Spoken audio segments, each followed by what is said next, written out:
আবারও আলোচনায় ক্রিকেটার নাসির হোসেন ও তার স্ত্রী তামিমা সুলতানা তাম্মি। আইনিভাবে বিচ্ছেদের আগেই নতুন করে বিয়ে করার অভিযোগ অস্বীকার করে আদালতে সাফাই সাক্ষ্য দিলেন ক্রিকেটার নাসির হোসেনের স্ত্রী তামিমা সুলতানা তাম্মি।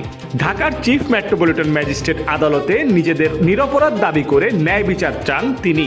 মামলায় নাসির ও তামিমার বিরুদ্ধে 2022 সালের 7 ফেব্রুয়ারি অভিযোগ গঠন করেন আদালত। এর আগে 2021 সালের 30 সেপ্টেম্বর নাসির ও তামিমার বিরুদ্ধে আদালতে তদন্ত প্রতিবেদন জমা দেয় পুলিশ ব্যুরো অফ ইনভেস্টিগেশন তথা পিবিআই। 2021 সালের 14 ফেব্রুয়ারি রাজধানীর উত্তরার একটি রেস্তোরাঁয় নাসির ও তামিমার বিয়ের আনুষ্ঠানিকতা সম্পন্ন হয়।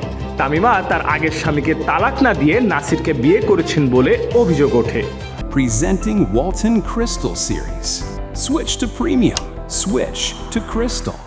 এ ঘটনায় তামিমা ও নাসিরের বিরুদ্ধে 2021 সালের 24 ফেব্রুয়ারি মামলা করেন তামিমার আগের স্বামী রাকিব হাসান।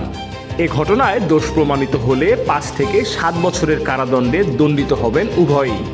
বাংলাদেশের হয়ে 19 টেস্ট, 65টি ওয়ানডে এবং 31টি টি20 খেলার নাসির সর্বশেষ জাতীয় দলের হয়ে খেলেছেন 2018 সালের জানুয়ারিতে। এরপর ঘরোয়া লিগে খেললেও মাঠের চেয়ে মাঠের বাইরের ঘটনাতেই বেশি আলোচিত সমালোচিত হয়েছেন। বর্তমানে নিয়মিত ঘরোয়া ক্রিকেটে খেলছেন নাসির। এছাড়াও নিজের ব্যবসায়িক প্রতিষ্ঠানেও সময় দিতে দেখা যায় এই ক্রিকেটারকে। মির্জা সানোয়ার হোসেন, কালবেলা। সেই সাক্ষীতে উনি বলেছেন নাসির তাকে প্রলুব্ধ করে নাই, তার সাথে বেবিচারও করে নাই, বৈধভাবে তালাক দিয়ে 5 বছর পর তার সাথে বিবাহ হয়েছে। শেষ। বিপক্ষে এই ভিডিওটা আসলে কি নিয়ে ভিডিও হয়েছিল এই ব্যাপারে সাক্ষ্য দেখার পর বলবো, এখন না। একটু দায়িত্ব দুইজন দেয়